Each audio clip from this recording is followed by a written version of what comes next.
Halo teman-teman, kali ini kita akan belajar penyetaraan reaksi redoks. Nah, sebelum ke sana, kalian tahu nggak sih bilangan oksidasi? Nah, bilangan oksidasi merupakan nilai muatan atom dalam molekulnya berdasarkan keelektronegativitasnya. Contohnya seperti HCl, di mana atom H memiliki nilai muatan plus 1 dan Cl memiliki nilai muatan minus 1. Selanjutnya, sebelum kita ke metode penyetaraan reaksi redoks, kalian perlu tahu nih aturan Biloxnya. Oke, selanjutnya ada aturan Bilox. Yang pertama, jumlah Bilox sama dengan muatan ion, molekul atau rumusnya. Yang kedua, unsur bebas Biloxnya itu sama dengan 0. Contoh dari unsur bebas itu seperti oksigen, O2, O3 atau S8. Nah, selanjutnya untuk ion logam golongan 1, 2, 3. Contohnya seperti untuk golongan 1 ya, Li, Na, K, dan seterusnya bisa dilihat pada tabel periodik ya teman-teman. Biloxnya itu plus 1, plus 2, dan plus 3.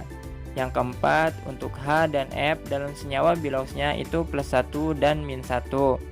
Yang kelima, oksigen Biloxnya min 2.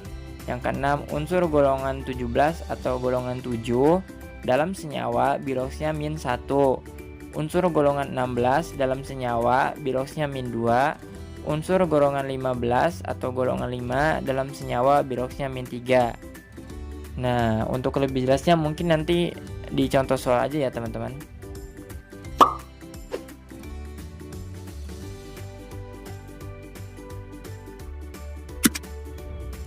Oke, sebelum ke contoh soalnya, tentunya nih kita harus tahu dulu dong metode penyetaraan redoks. Metode pertama itu ada PBO, perubahan bilangan oksidasi. Prinsipnya, jumlah PBO oksidasi harus sama dengan jumlah PBO reduksi. Untuk langkahnya, pertama, samakan atom yang Biloxnya berubah dengan koefisien. Yang kedua, samakan perubahan Bilox PBO. PBO sama dengan bilangan oksidasi atom dikali jumlah atom dikali koefisiennya, kali silang PBO oksidasi dan PBO reduksi.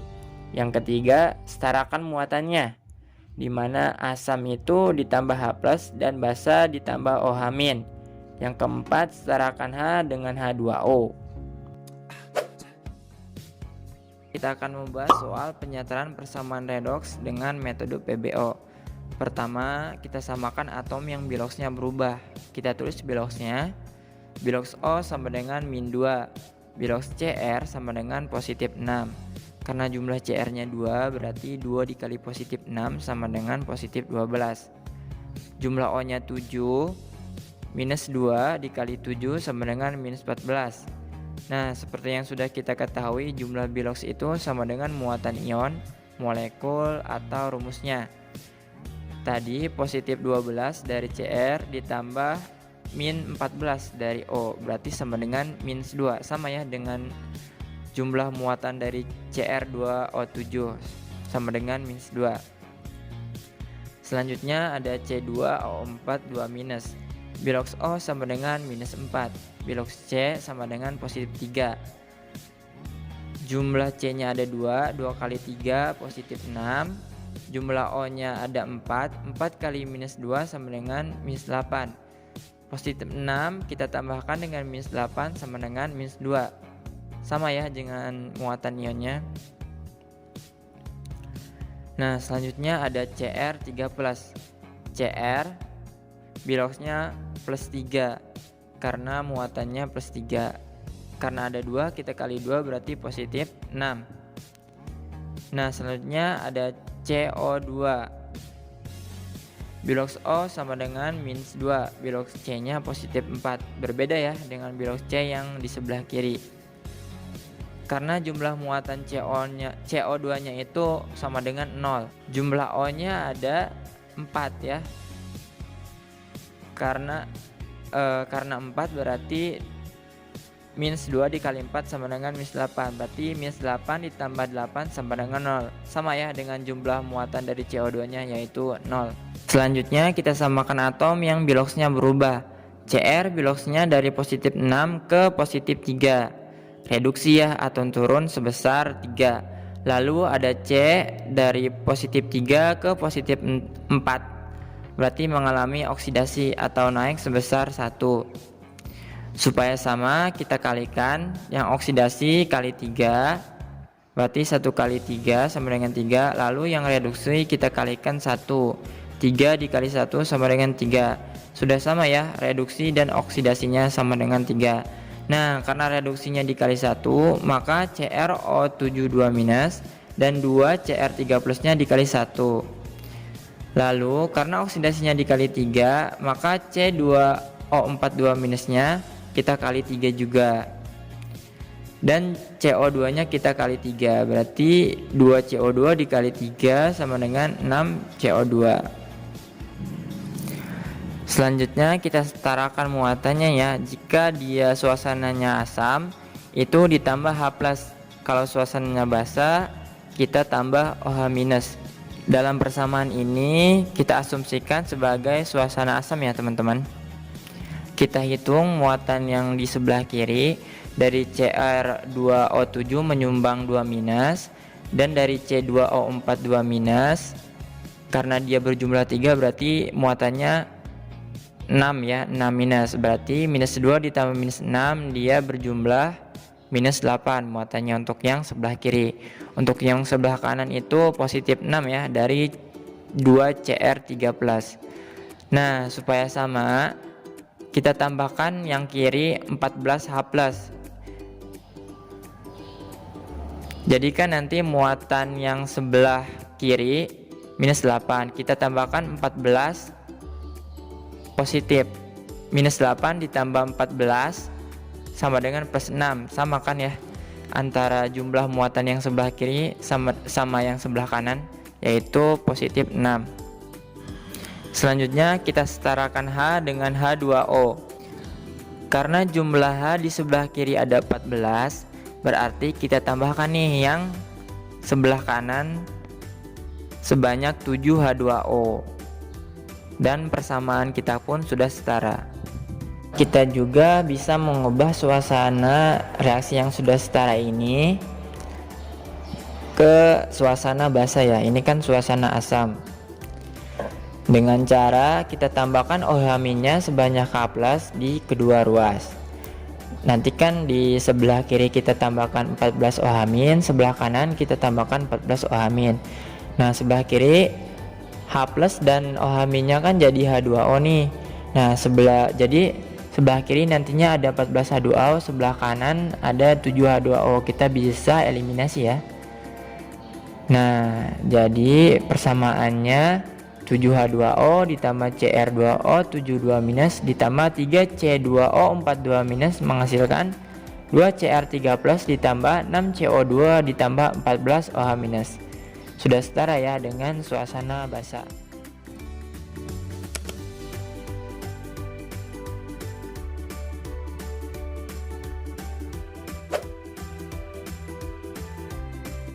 Assalamualaikum warahmatullahi wabarakatuh. Pada video kali ini kita akan membahas mengenai sel volta. Tapi sebelum kita membahas mengenai sel volta, kita harus mengetahui dulu mengenai apa sih itu elektrokimia. Elektrokimia adalah ilmu kimia yang mempelajari tentang hubungan antara reaksi kimia dengan kerja listrik, yang mana seringkali melibatkan sel elektrokimia yang menerapkan prinsip reaksi reduksi dan oksidasi dalam aplikasinya. Apakah kalian tahu apa sih itu sel volta? Belum tahu ya? Yuk kita bareng-bareng bahas topik utama pada video kali ini. Sel volta pertama kali ditemukan pada tahun 1793 oleh fisikawan berkebangsaan Italia bernama Alessandro Volta. Beliau melakukan percobaan dan menyatakan bahwa kontak dua logam yang berbeda akan menimbulkan listrik. Sel volta merupakan sel elektrokimia yang dapat merubah energi kimia menjadi arus listrik melalui mekanisme reaksi reduksi oksidasi atau reaksi redoks yang berlangsung secara spontan. Nah, mengapa sih sel volta ini bisa menghasilkan arus listrik? Sebelum kita mengetahui bagaimana prinsip kerja dan mengapa sel volta ini bisa menghasilkan arus listrik, kita harus mempelajari terlebih dahulu mengenai potensial reduksi standar. Apa sih potensial reduksi standar itu? Potensial reduksi standar adalah kemampuan ion logam untuk mengalami reaksi reduksi dalam keadaan standar. Maksud dari keadaan standar di sini adalah pada suhu 25 derajat Celcius, tekanan 1 atmosfer, dan dibandingkan dengan potensial reduksi standar dari hidrogen. Misalnya kita mempunyai logam Cu yang memiliki nilai potensial reduksi standar 0,34 volt. Selain itu, kita punya logam Zn yang memiliki potensial reduksi standar sebesar minus 0,76 volt. Nah, berdasarkan dua logam tersebut, jika diurutkan berdasarkan potensial reduksi standarnya, maka akan terbentuk suatu deret. Deret ini dinamakan dengan deret volta. Nah, seperti ini deretnya. Dari kiri ke kanan atau dari Li ke Cu, maka nilai potensial reduksi standarnya akan semakin besar yang menyebabkan atau logam tersebut bisa lebih mudah mengalami reaksi reduksi. Sebaliknya, dari kanan ke kiri akan memiliki nilai potensial reduksi standar yang semakin rendah, maka akan lebih mudah mengalami reaksi oksidasi. Kita sekarang sudah tahu nih apa itu potensial reduksi standar. Selanjutnya kita akan membahas mengenai prinsip kerja dari sel volta dan bagaimana sih sel volta ini kok bisa menghasilkan arus listrik. Sebelum itu kita perlu dulu mengetahui ada beberapa komponen dalam sel volta. Yang pertama ada elektroda. Elektroda adalah tempat terjadinya reaksi reduksi dan oksidasi. Tempat terjadinya reaksi reduksi dinamakan dengan katoda yang memiliki muatan positif. Sedangkan tempat terjadinya reaksi oksidasi dinamakan dengan anoda yang memiliki muatan negatif. Yang kedua, ada zat elektrolit. Zat elektrolit adalah zat yang dapat menghantarkan arus listrik. Yang ketiga, ada jembatan garam. Jembatan garam ini berbentuk pipa U yang mengandung larutan pekat elektrolit inert seperti kalium klorida, kalium nitrat, dan sebagainya dalam agar-agar. Apa sih fungsi dari jembatan garam ini? Fungsinya itu untuk menetralkan muatan di antara kedua gelas kimia tersebut. Yang keempat, atau yang terakhir ada voltmeter. Voltmeter ini berfungsi untuk mengukur besarnya potensial sel.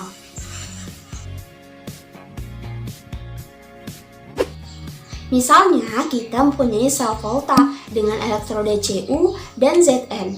Berdasarkan nilai potensial reduksinya, maka Cu akan mengalami reaksi reduksi yang bertempat di katoda, sedangkan Zn akan mengalami reaksi oksidasi dan bertempat di anoda. Logam Zn akan dihubungkan melalui kutub negatif dari voltmeter, sedangkan logam Cu akan dihubungkan melalui kutub positif dari voltmeter. Logam Zn akan mengalami reaksi oksidasi melepaskan Zn2+ ke dalam larutan. Selanjutnya, elektron yang dilepaskan tersebut akan mengalir melalui suatu kabel hingga sampai ke katoda. Setelah itu, ion Cu2+ akan menangkap elektron tersebut dan mengalami reaksi reduksi menghasilkan Cu yang menempel di katoda.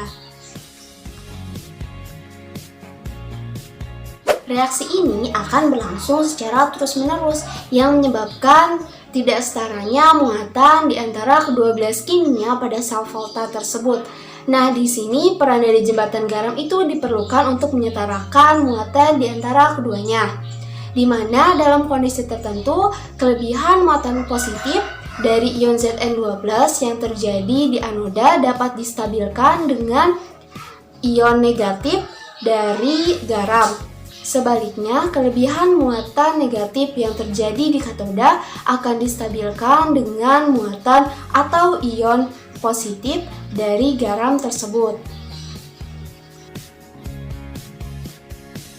Nah, sekarang kalian udah tahu kan bagaimana prinsip kerja dari sel volta hingga bisa menghasilkan arus listrik. Jadi, sel volta ini bisa menghasilkan arus listrik karena adanya perpindahan elektron yang mengalir dari anoda ke katoda. sehingga arus listrik tersebut dapat terbentuk.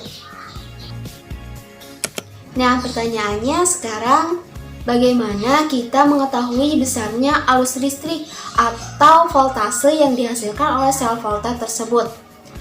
Untuk dapat menghitung seberapa besar voltase yang dihasilkan oleh sel volta, kita dapat menghitungnya dengan menggunakan potensial sel, di mana rumusnya yaitu E0 sel atau potensial sel sama dengan E0 katoda atau potensial reduksi dari katoda dikurangi dengan E0 sel anoda atau potensial reduksi dari anoda. Sekarang kita coba menghitung besarnya potensial sel dari sel volta yang tadi sudah kita bahas, yaitu sel volta yang memiliki elektrode Cu dan Zn, di mana Cu ini berada di katoda dan Zn berada di anoda. Nah, tinggal kita masukkan ke dalam persamaan E0 sel sama dengan E0 katoda dikurangi dengan E0 anoda. E0 katodanya atau E0 dari Cu-nya ini sebesar plus 0,34 volt. Kemudian dikurangi dengan E0 dari anoda ini, di mana E0 dari Zn ini sebesar minus 0,76 volt. Nah, kemudian setelah dioperasikan dan dijumlahkan, maka nilai dari potensial sel dari sel volta yang memiliki elektrode Cu dan Zn yang tadi kita bahas adalah sebesar plus 1,1 volt. Reaksi pada sel volta secara sederhana dapat dituliskan dalam notasi sel volta yang dituliskan sebagai berikut, di mana reaksi oksidasi dituliskan terlebih dahulu, kemudian jembatan garam, dan yang terakhir yaitu reaksi reduksinya. Di mana garis 1 ini menandakan perbedaan fasa, sementara garis 2 menandakan jembatan garam. Sehingga sel volta yang tadi kita bahas itu memiliki notasi sel volta yaitu Zn garis Zn2+, garis 2, Cu2+, garis Cu. Nah, seperti itu bentukan notasi sel dari sel volta yang memiliki elektroda Cu dan Zn. Nah, apa aja sih contoh dari penerapan prinsip sel volta ini dalam kehidupan sehari-hari?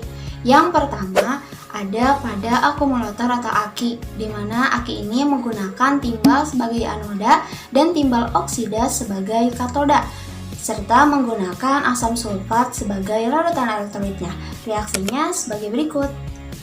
Nah, akumulator ini digunakan dalam kendaraan bermotor seperti pada mobil, pada truk, atau pada motor,